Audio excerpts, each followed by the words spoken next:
Hi everyone, welcome back to week 4 again. This is how we're going to get started in Photoshop.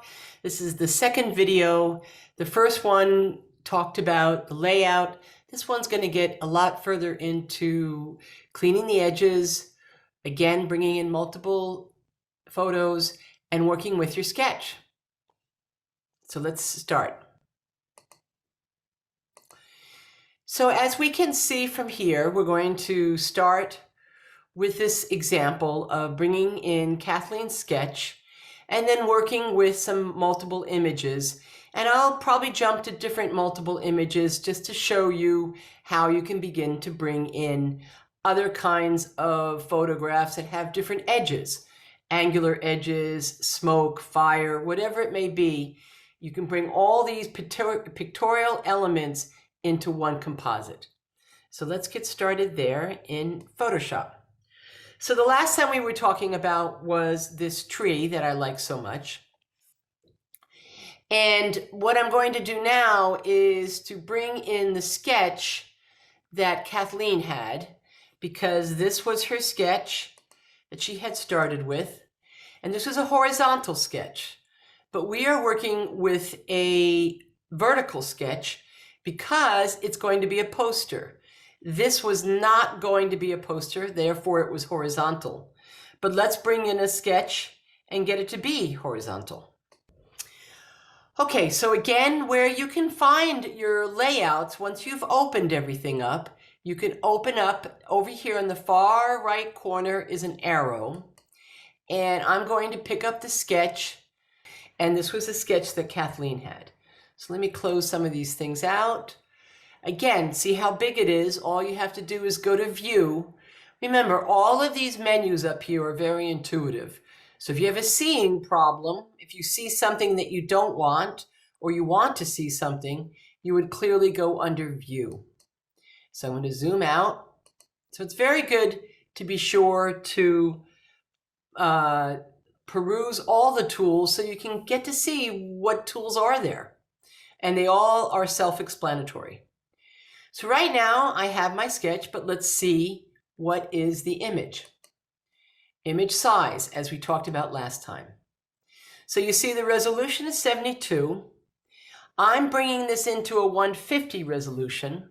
So I want to change this to keep this off, toggle that off. I'm going to change it to 150 and watch how it will bring down the size. And the reason why it's bringing down the size is because it's not distorting the image. So let's do that. And of course, it's only 8 inches by 5 inches. So here we go. And we say, okay. Now I can drag and drop this down because I'm going to bring it into a sketch. I want to get my poster up. Back to my poster. This is the layout with the tree. I'm going to turn this off so that when you see the new layer coming in, which is this, it's going to then fit into the poster. So again, I go over to my Move tool. I mouse down and I simply mouse down, drag, and drop. And you can see, and then of course I'll close this and say no. So you can see that, when you change things in sizes, it's going to scale it down, but it will keep the resolution, and that's the critical component. Now, this is my sketch. So I don't really care that much about the resolution because no one's going to see it.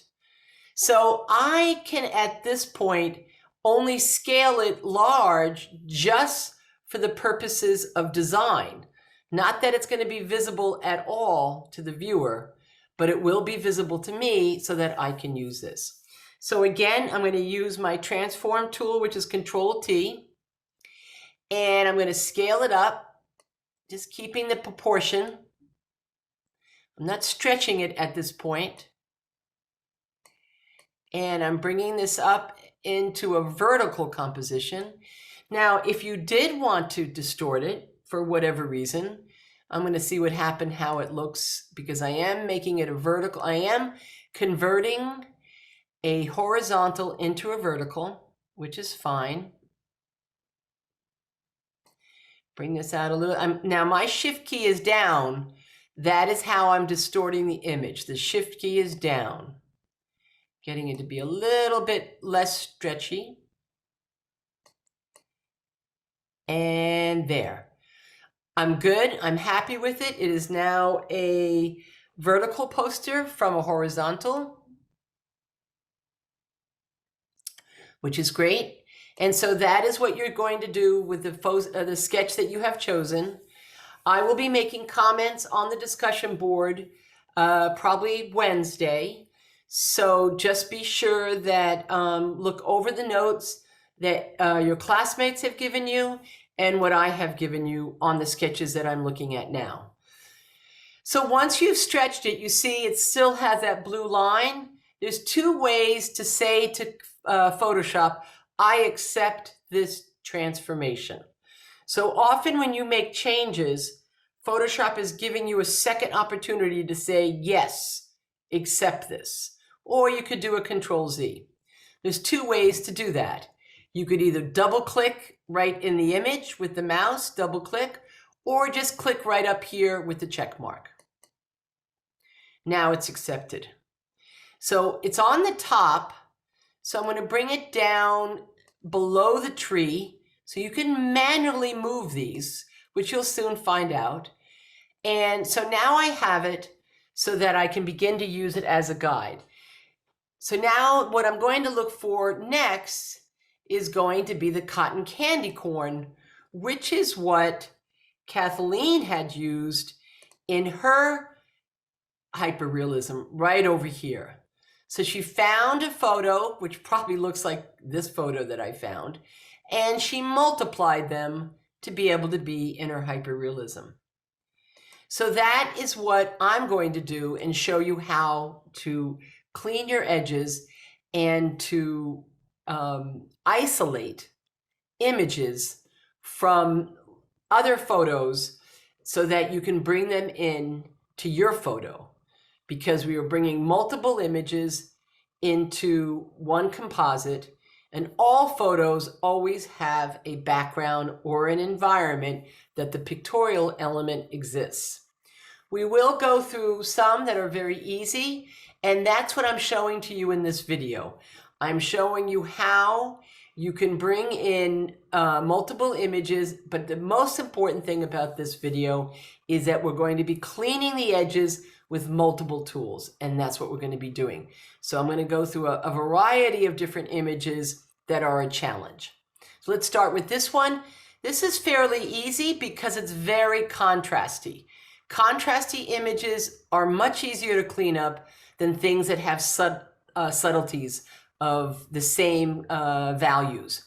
So let's get started. First thing you want to do is to double click. The second thing that you can do, again, as always, is the image size. And I'm not that big in this situation. As you can see, I'm only 12 inches by 9 at 72. Resampling is off. So I'm going to change this so the resolution will not change. And now my picture is a much smaller, but it is the same size. So therefore, nothing will look distorted in resolution. So a couple of things to use. There are some very quick tools, and there are some tools that you really have to take some time with. So let's see what I can do with the quick tools. So the first tool that I would probably use, that I can use as we bring over here, is if I roll over this, it's called the magic wand tool. And it kind of shows you, right? So you can see the contrast in that. So on there, I think I could try this out. But I've got some blue here that's going to be problematic. But I don't really need that blue. So let's kind of get rid of that. So I'm going to take my marquee here. And again, take the time. I could make lots of videos going over every blessed tool there is, but I'm going to use them, I'm going to review them when I actually use them. You can take the time to roll over them, look at what they give you, and do the learn more. That's how you dig deeper into greater knowledge. but I'm going to be using the tools and talking about them as I use them for the example that we're working with. So right now, I see the contrast of the blue. This value is pretty much the same as that. So I really don't need to have this blue. So I can take this marquee, mouse down, and simply just bring it over. There's black. I can choose the black. This is my foreground. This is my background. Foreground color is what's front. If I chose my background color, it would be the back. But it's my foreground. Here is my paint bucket. So I actually can take the paint bucket and simply fill the space right in this marquee. Now you see how it's only filling on this? I would have to make a new layer and then fill, and it fills it to be black. So that one was only filling within the existing pixels. So the fact that I covered that, I could merge these two layers together. How do I merge these two layers together? I could come up here with this, which is a right handle over here, and I can call what they call merge visible. And that would flatten the two of these layers into one. But let's go back and think of another way of doing this. So there's multiple ways in doing things. So I'm going to show you quite a few multiple ways so that we get much more familiar with the tools. You could be thinking you could paint it out. This is correct. So I'll go to my paintbrush. And when you use the paintbrush, you have two kinds of brushes. And if you look up to the upper left-hand corner, you have a soft edge brush and you have a hard edge brush. So I don't want any soft edges. I just want my background to be black. So now I can paint it so that there's no other value that's light in this image. Now that's getting pretty light, but I think all the other values also manage it. And my layers is covering my picture, so I will move this over. Okay, so that is one way, and you see I painted right on the layer. So do be careful when you are painting and doing things that you are not on a layer, but you want to create a new layer, which is down here, to create a new layer. And that would create the new layer if I wanted it to be separate. So now let's take the next tool to see what will happen with the magic wand. So on the magic wand, there's a couple of things that you can do. And that would be and there's different ones. There's the quick selection and the object selection tool. That's a new tool. I haven't even used that tool. So I'm not going to walk that through until I review it for you to see why would I want to use it. So these two tools have been pretty much around. The magic wand has been around since day one. Quick selection came up sooner. So watch what happens when I just happen to do the magic wand. You notice how it goes around all of the black. Now that's because it is picking up. I'm going to do Control D. So number one, two things I've told you so far, which you will want to learn quickly, is Control T is for scale, and Control D, as in dog, Control D will get rid of the marching ants.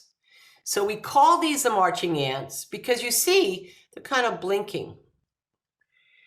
And so that is why you want to identify them as marching ants. And sometimes you may have only one marching ants marching, and you can't understand why you can't do certain tasks.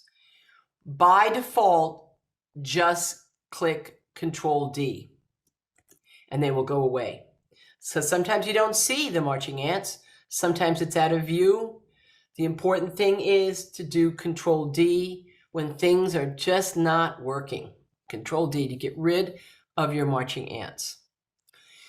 And the reason why it didn't pick up everything is because it's at 32 pixels. So it's only picking up 32. Let's go to 50 and see what happens. Much better, right? Let's go to 60.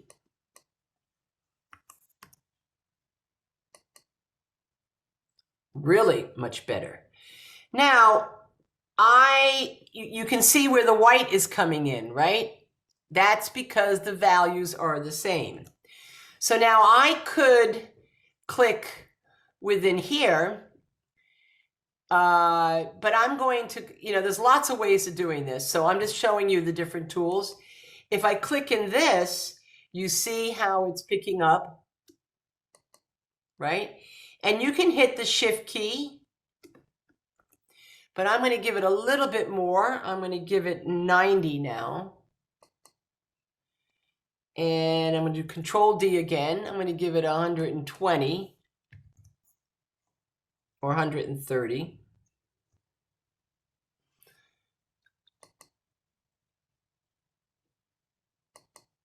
And still not working for me for getting the mask as easy as it can be. So there's many ways of being able to do this. So let's now take the quick selection tool. So now watch what happens. I'm up here, and the thing about any dashboard is to peruse all the tools that are visible to you. So right now, when you toggle from one tool to the next, this parallel horizontal bar will always change.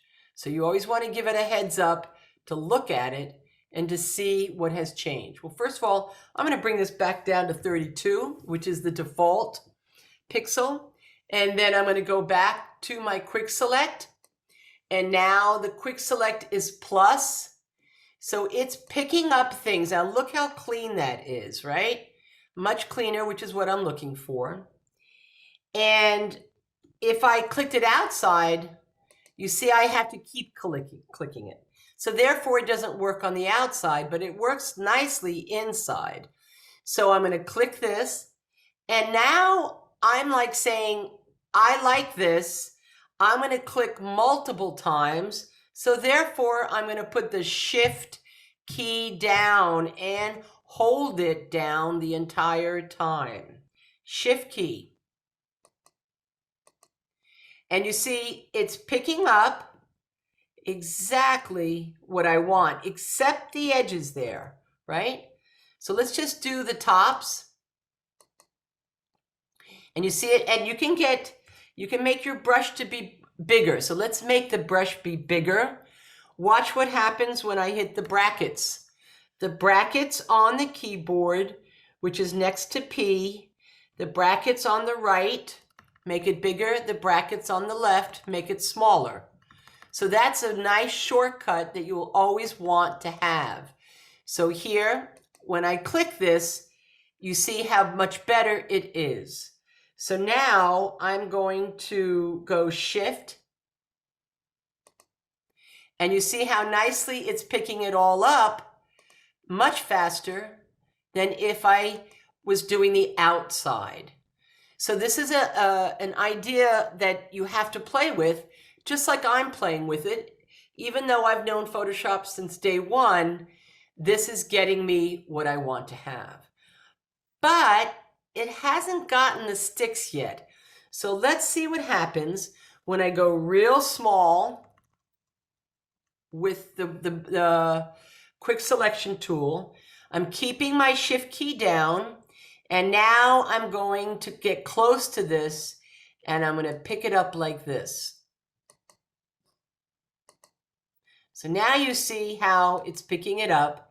I'm not that happy about it, so I'm going to Control Z, back it up, and show you that right away in my thinking, this is taking too long. I can go faster. And always remember that it's not always getting the job done, but it's also unfortunately how fast you get the job done well. So at this point, I'm really happy with the corn, but I do want the sticks. So I need to make another image. So I'm going to right click and I'm going to duplicate the original source because I'm going to do the sticks way differently. So I'm going to turn that off by simply turning the eyeball off. Now I have this visible. This is the only thing I'm working with.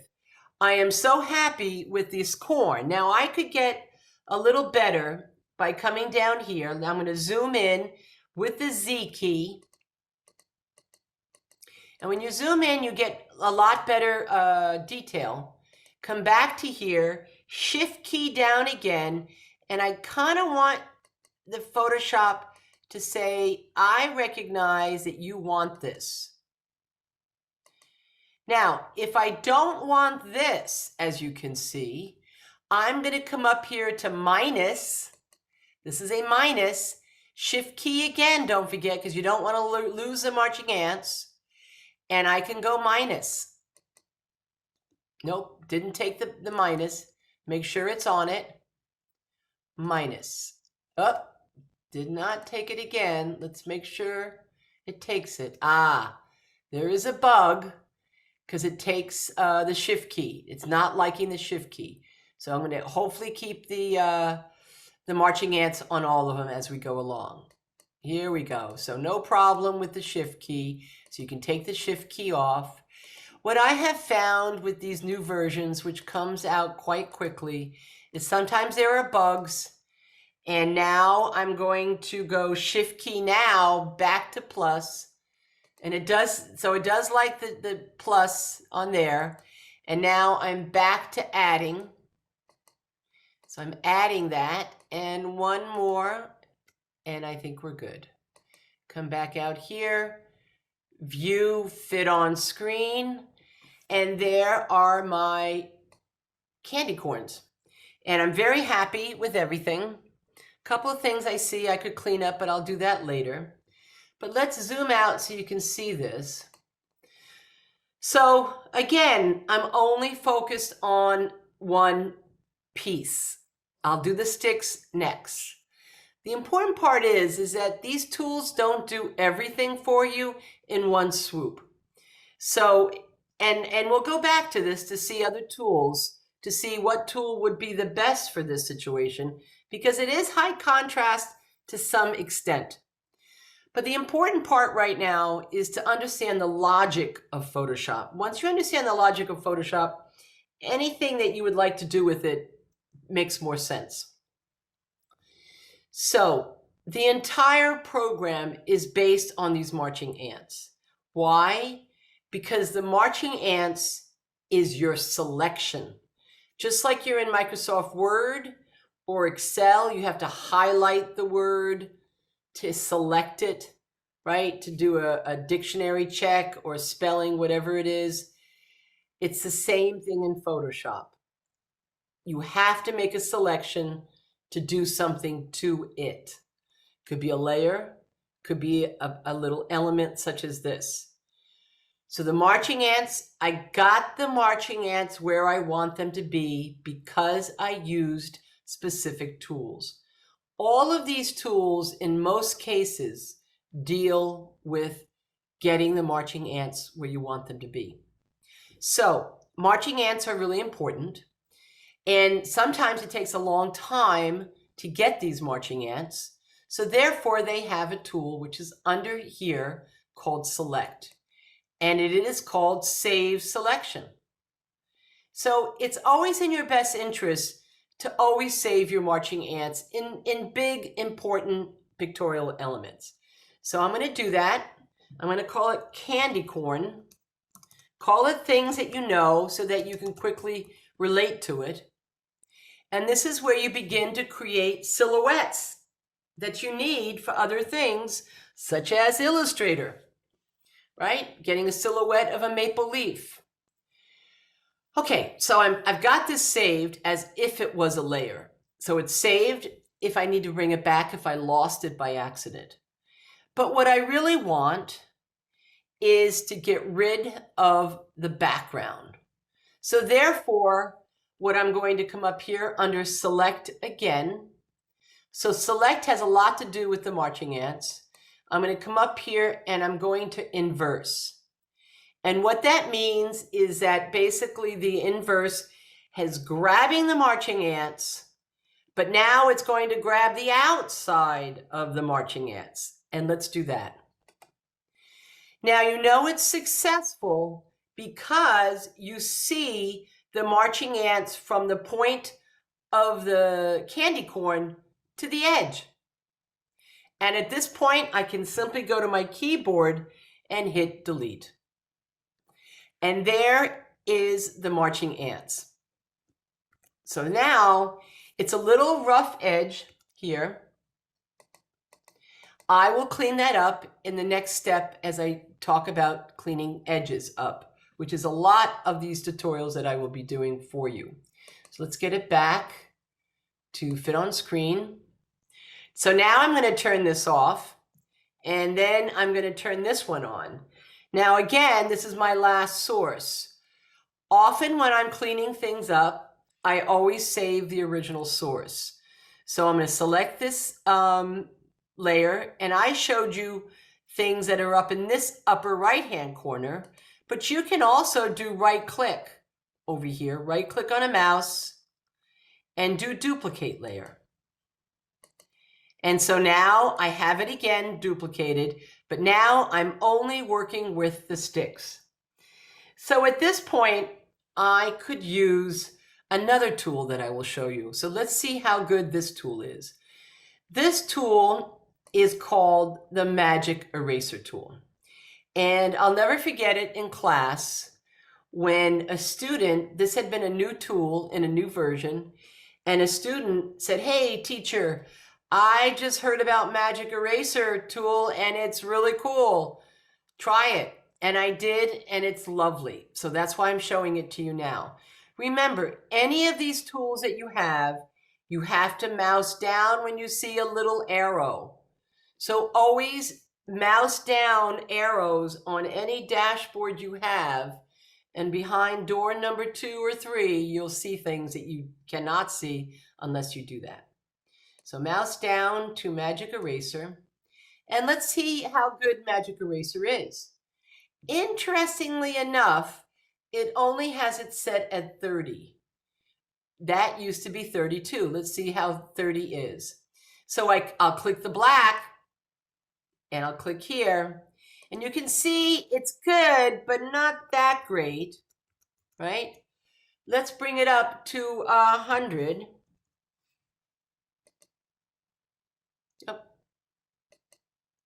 Let's see here. I think it took too much. Oh, I'm on the wrong layer. Actually, I love when this happens. Let me turn this off. So let's do this again. I was not on the right layer. There's your right layer. Let's do, we're at 100. What does it do with 100? Wow. It did a lot, but it didn't get this because this doesn't have any openings. But it did eat up too much of my stick. So let's go back and lower that to 50. That is better on my sticks. But you see the sloppiness that it does, which you might have to clean up with an eraser. So let's go back. Okay, let's try 60. Hopefully it won't eat into my stick. That's better. That's not too bad. I can clean up, not too much messy, but I think I can get it better. So let's do 80 and try it out. Much better, much cleaner, less time for me to have to do the cleanup. So it's very important to figure out your cleanup, and it did the whole thing. So that's why, let's go back. Let's go back to the originals, turn these off. Let's go back to the original source. So the moral of the story is, start with your Magic Eraser first. those other tools, or if it gets to be complicated. So yes, try the magic eraser. I'm up to 80. Let's go back to that original source. Again, I'm going to right click and duplicate just in case I lose something that I didn't see by accident. So I'm on that layer. I'm on 80. And it did a pretty good job. And that is why we love Photoshop, because it can make your life easy. Now, for these other little nuances here that you want to get rid of, you can certainly come up here to the traditional eraser. And the traditional eraser has a soft edge and a hard edge as well. So I want hard edge. And now I can zoom in and just simply quickly sweep it away. But if I hadn't gotten that other layer to clean up, I would have a much harder job in cleaning up. It would have taken me a longer time. So without a doubt, magic eraser first in cleaning up. See, I lost a little bit of that there, but I can fix that up with a simple smudge tool. So I'm bringing this down up here, and you can brush it like this, mouse down, and then again, bring it into view, fit on screen. Up, missed one right there. There you go.